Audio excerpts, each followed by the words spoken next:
அன்பர்களுக்கு வணக்கம்.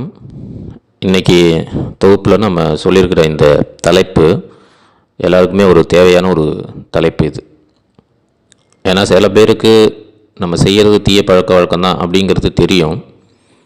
அவங்க தன்னை மாற்றிக்கணும் அப்படின்னு நினைப்பாங்க. பட்டு அவங்களால முடியாது, அவங்களால மாற்ற முடியாது. அவங்க மனநிலை எப்பயுமே அந்த தீய பழக்கத்தை நோக்கியே போகும். பல பேர் சொல்லுவாங்க அவங்கக்கிட்ட, இந்த பழக்கத்தை விட்டுருங்க, இந்த பழக்கத்தால் இந்த மாதிரியான பிரச்சனைகள்லாம் வருது, அதெல்லாம் விட்டுருங்க அப்படின்னு சொல்லி அவங்கள்ட்ட எவ்வளவோ சொன்னாலும் கூட, அவங்களுக்கும் திருந்தணுங்கிற மனப்பான்மை இருந்தாலும் கூட அவங்களால திருந்த முடியாது. அப்படி ஒரு சிலர் இருக்காங்க, பலர் இருக்காங்க. இன்னும் சில பேர் திருந்தவே கூடாது, நம்ம இப்படியே தான் இருக்கணும் அப்படிங்கிற திருந்தணுங்கிற மனப்பான்மை கூட இல்லாமல் இந்த தீய பழக்க வழக்கத்தை செய்கிறவங்க இருக்காங்க. யாராக இருந்தாலுமே இந்த தொகுப்பு அவங்களுடைய மனதில் ஒரு சிறு மாற்றத்தை ஏற்படுத்துங்கிறதுக்காக தான் நம்ம இந்த தொகுப்பையே சொல்கிறோம். அதாவது தீய பழக்க வழக்கம் அப்படின்னா முதல்ல என்ன அப்படிங்கிறது தெரிஞ்சுக்கணும். எதெல்லாம் தீய பழக்க வழக்கம்? முதல் விஷயம் போதைப் பொருட்கள். போதைப் பொருட்கள்னால் எல்லாமே, எந்த மது உட்பட அனைத்தும் போதை பழக்கம். சாதாரண சின்ன புகையிலை கூட ஒரு போதை பழக்கம். ரெண்டாவது, ஒருவனுக்கு ஒருத்தி என்ற அடிப்படையில் இல்லாமல், அந்த பண்பாட்டு கலாச்சார அடிப்படையில் பொருந்தாமல் அதிகபட்ச காம இச்சைக்கு ஆட்பட்டு அதன் விளைவாக ஏற்படுகிற தீய பழக்க வழக்கங்கள். இது ரெண்டு தான் இருக்குது தீய பழக்க வழக்கம் அப்படின்னு சொல்கிறது. இந்த ரெண்டு தீய பழக்க வழக்கத்தாலும் என்னென்ன நேரும், என்னென்ன நடக்கும், என்னென்ன பிரச்சனைகள் வரும் அப்படின்னா, முதல் விஷயம் நம்முடைய உடல்நிலை பிரச்சனைக்கு உள்ளாகும். ரெண்டாவது மனநிலை. மூணாவது பிறருடைய மனநிலை உடல்நிலை பாதிப்புக்கு ஏற்படும். உங்களால் நீங்கள் பிறருக்கு செய்யக்கூடியது, உங்கள் தீய பழக்க வழக்கத்துக்காக பிறர் பாதிக்கப்படுவாங்க. இதுதான் நம்ம தீய பழக்க வழக்கம்னு சொல்கிறோம்.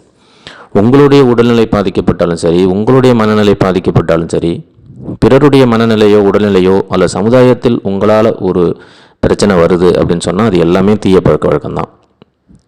அப்போ இது இல்லாமல் இருக்கணும், இந்த தீய பழக்க வழக்கம் இல்லாமல் இருக்கணும் அப்படின்னா நம்ம என்ன செய்யணும்?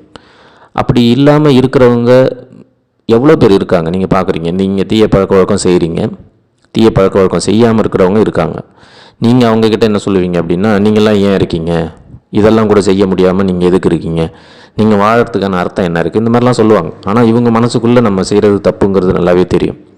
ஆனால் பிறரை சொல்லுவாங்க, அதெல்லாம் அப்படி தான் இருக்கணும், நம்ம பூமியில் பிறந்துட்டோம் அப்படின்னு சொன்னால் இந்த ஐம்புலன்கள் சொல்லக்கூடிய விஷயங்களை நம்ம செய்யணும், அப்போ தான் நமக்கு சந்தோஷம் கிடைக்கும். ஐம்புலன்கள் செய்யக்கூடியதை செய்யலாம், மகிழ்ச்சி கிடைக்கும், அவங்களும் அதை செய்வாங்க. ஆனால் அதை ஒரு குறிப்பிட்ட அளவில் மட்டும் வச்சுருப்பாங்க. அதிகபட்ச அளவுக்கு அதை விட மாட்டாங்க. அதிகபட்ச அளவுக்கு ஐம்புலன்களை கட்டவிழ்த்த விடும்போது தான் நமக்கு இந்த பிரச்சனைகளே வருது. ஐம்புலன்கள்ங்கிறது நான் சொல்கிற தீய பழக்க வழக்கங்கள் எல்லாமே அந்த ஐம்புலன்களுடைய ஆசை தான். அதனுடைய ஆசை, அதுக்கு தீனி போட தான் நீங்கள் இந்த தீய பழக்க வழக்கத்தையே செய்கிறீங்க.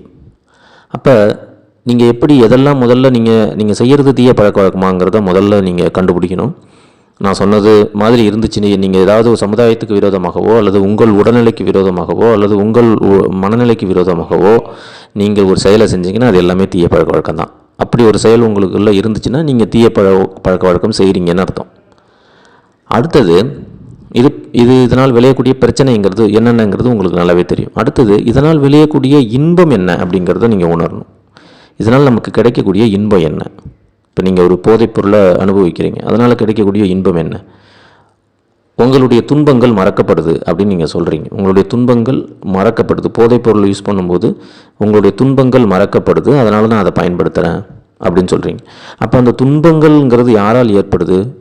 உங்களால் தான் ஏற்படும். அப்படி இல்லை பிறரால் ஏற்பட்டாலும் கூட அந்த துன்பங்களை நீங்கள் மறக்கணும்னு சொன்னால் அந்த துன்பத்திற்கு காரணமானதை யார் செய்து முடிப்பார்கள்? உங்கள் குடும்பத்தில் ஒரு துன்பம் ஏற்படுது, அந்த துன்பத்தை விலக்க தான் நீங்கள் முயற்சி செய்யணும். அந்த துன்பத்திலிருந்து தீர்வு தான் நீங்கள் பார்க்கணும். அந்த துன்பத்தை மறக்கிறதுக்கு நீங்கள் முயற்சி செய்யக்கூடாது. நீங்கள் மறந்துடுவீங்க. உங்கள் குடும்பத்தில் இருக்கிற பிறர், உங்களுடைய மனைவி, உங்களுடைய பிள்ளைகள், உங்களுடைய உறவினர்கள், அவர்களெல்லாம் துன்பப்படுவார்கள். நீங்கள் போதைப் பொருளை யூஸ் பண்ணிவிட்டு அந்த துன்பத்தை மறந்து இருந்துடுவீங்க. இப்போ அந்த துன்பத்தை நீக்க என்ன வழி என்பதை முதல்ல நீங்கள் யோசிக்கணும். அப்படி யோசிக்கும் பொழுது, அந்த தீர்க்க நீங்கள் முயற்சி செய்யும்பொழுது உங்களுக்கு இந்த போதைப்பொருள் சாப்பிட வேணுங்கிற எண்ணம் வராது. அவன் முதல்ல அதில் கிடைக்கக்கூடிய இன்பம் என்ன, அதை ஏன் நீங்கள் செய்கிறீங்க அப்படின்னு யோசிக்கிறதுக்கு ஒரு முக்கியமான காரணம், நான் துன்பத்தை மறக்காத நான் செய்கிறேன். அடுத்தது இந்த காம இச்சைக்கு உட்படுவது எதனால்? இன்பத்தை பெருக்குவதற்கு. நீங்கள் இன்பம் ஏற்கனவே நீங்கள் இன்பத்தை அனுபவிக்கலாம். நான் சொல்கிறது திருமணமானவர்கள். அவர்கள் ஒருவனுக்கு ஒருத்தி என்று வாழும்போது அவர்கள் இல்லற இன்பத்தில் இருக்கலாம். அதையும் மீறி அவங்களுக்கு இன்பம் தேவைப்படுது. ஐம்புலன்கள் அவர்களை ஆட்டி படைக்கிறது. ஆசை அவங்கள அழைக்குது. இன்பத்தை மேலும் மேலும் அதிகப்படுத்தணும், மேலும் மேலும் நம்ம இன்பத்தை அனுபவிக்கணும்னு நீங்கள் நினைக்கிறீங்க. அப்போ இது யார் தவறு? அப்போ இன்பத்தை மேலும் மேலும் பேராசை, இன்பத்தில் பேராசை, அதுதான் காமத்தில் விடுகிறது. இப்போ எல்லாத்துலேயும் பேராசை. உணவு சாப்பிட்றோமா, அதுலேயும் பேராசை. அதை சாப்பிட்ணும், இதை சாப்பிட்ணும், இதை சாப்பிட்ணும். அப்போ அதுலேயும் பேராசை, காமத்திலையும் பேராசை. அப்போ ஐம்புலன்கள் அனைத்துலேயும் பேராசை இருந்ததுன்னா அதுவும் ஒரு தீய பழக்க வழக்கம். அப்போ அதை நம்ம அந்த இன்பம் நமக்கு எந்த அளவுக்கு கிடைக்கிது, அதே இன்பத்தை வேறு விதத்தில் எப்படி பெறலாம்? இப்போ காமத்தின் மூலமாக பெறக்கூடிய இன்பத்தை வேறு ஒரு புலனை வைத்து சமுதாய ரீதியில் தவறில்லாத பழக்கத்தை செய்வதன் மூலம் அந்த இன்பத்தை நம்ம பெற முடியும். அது என்னங்கிறத நம்ம யோசிக்கணும். இப்போ அதுலேருந்து மனநிலையை கொஞ்சம் கொஞ்சமாக மாற்றணும். நீங்கள் செய்கிறது தவறு தான் அப்படிங்கிறது உங்களுக்கு தெரிஞ்சிருச்சு அப்படின்னு சொன்னாலே, அல்லது செய்யும் போதே உங்களுக்கு இது தவறுன்னு நீங்கள் உணர்ந்தாலே அதுலேருந்து கொஞ்சம் கொஞ்சமாக நீங்கள் விலகிடுவீங்க. அதை முதல்ல செய்யுங்க.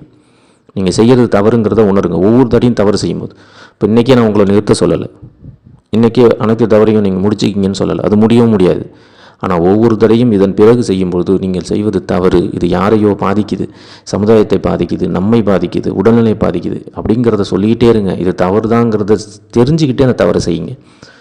கொஞ்ச காலம் கழித்து அந்த தவறில் இருந்து நீங்களே விலகிடுவீங்க. அந்த தவறை செய்யாமல் நீங்களே விலகுவீர்கள். எப்போவுமே நான் முடிவாக ஒன்று சொல்கிறேன், நீங்கள் ஒரு விஷயத்தை செய்யும்போது பிறர் மனநிலையிலிருந்து யோசிக்க கற்றுக்கணும். எல்லாத்தையுமே நான் இதை செய்வதன் மூலமாக ஏற்படக்கூடிய விளைவு என்னங்கிறத யோசிக்கணும். அந்த விளைவால் பாதிக்கக்கூடியவர்கள் யார், அவர்கள் என்ன பாதிப்பை அவர்கள் அடைவார்கள் என்பதை அவர்களுடைய மனநிலையில் சென்று நீங்கள் யோசிக்கணும். அப்படி யோசிக்கும்போது நீங்கள் ஒருத்தங்களை கிள்றீங்க அல்லது கத்தியால் கீறுறீங்கன்னா வலிக்கும். அந்த வலி என்ன அவர்கள் அனுபவிப்பார்கள் என்பதை நீங்கள் அனுபவித்து பார்த்தீங்க அப்படின்னு சொன்னால், ஐயோ இவ்வளோ வலி இருக்குமா, அதனால் இந்த செயலை செய்யக்கூடாது அப்படின்னு உங்களுக்கு தோணும். ஸோ அந்த உணர்வுபூர்வமான பிறர் மனநிலையை உங்களுக்குள் கொண்டு வர வேண்டும். அப்படி கொண்டு வந்தீங்கன்னா உங்களுடைய தவறுகள் காலப்போக்கில் குறையும். அதனால் நாம் இதிலிருந்து, இந்த தொகுப்பிலிருந்து உணர்ந்து கொள்வது, நாம் செய்யக்கூடியது தவறா இல்லையா, நாம் செய்யக்கூடிய தவறு யாரை பாதிக்கிறது, நாம் செய்யக்கூடிய தவறு ஏன் அதை செய்கிறோம், இன்பத்திற்காகவா அல்லது துன்பத்தை மறக்குவதற்காகவா, அந்த தவறில் இருந்து நாம் எப்படி விலகுவது, அந்த தவறை விலக்குவதன் மூலமாக நாம் எப்படி இன்பத்தை பெறுவது, அந்த தவறில் செய்யும்போது பெறுகிற இன்பத்தை தவறு செய்யாமல் எப்படி பெறுவது, நாம் அதையிலிருந்து விடுபட்ட பிறகு நம் குடும்பம் அல்லது நம்முடைய உறவினர்கள் நம்ம எந்த அளவுக்கு மதிக்கிறார்கள், நாம் எந்த அளவுக்கு வளர்கிறோம், இது எல்லாத்தையும் நீங்கள் கற்பனை பண்ணி பார்க்கணும். இது எல்லாத்தையும் நோட் பண்ணணும். நோட் பண்ணிங்க அப்படின்னு சொன்னால் உங்களோட தவறுகள் படிப்படியாக குறையும். இறைவன் உங்களோடு இருப்பார். இதற்கு அனைத்திற்கும் ஒரு முற்றுப்புள்ளி வைக்கணும் அப்படின்னு சொன்னால் இறைவால் அன்பை செலுத்தணும். பக்தி மார்க்கத்துக்கு நீங்கள் போகணும். இறைவன் மீது முழு நம்பிக்கை வைக்கணும். கோயில் குளங்களுக்கு செல்லணும். அங்கே இருக்கிற இறைவன் மீது நீங்கள் இறைப்பாடல்களை பாடிக்கிட்டே இருக்கணும். இறைவன் மீது அன்பு செலுத்தணும், இறைவன் மீது பக்தி செலுத்தணும். இது செலுத்தினீங்கன்னா அது ஒரு வகையில் உங்களுடைய தவறை குறைக்கும். ஸோ தவறை குறைப்பதற்கான முழு முதல் காரணம் நீங்கள், உங்கள் மனநிலை. அடுத்ததாக இறைபால் நீங்கள் வைத்திருக்கக்கூடிய அன்பு. இதை செய்து பாருங்கள், உங்களுடைய தவறு படிப்படியாக குறையும். தவறை செய்வதற்கு உங்களுக்கு நம்பிக்கை தேவை, அதே அளவுக்கு தவறை குறைப்பதற்கும் உங்களுக்கு நம்பிக்கை தேவை. ஸோ நம்பிக்கையோடு அணுகுங்கள். உங்கள் தவறு குறைந்து உங்களுடைய குடும்பங்கள் சிறப்பு. ஓம் நம சிவாய. நன்றி.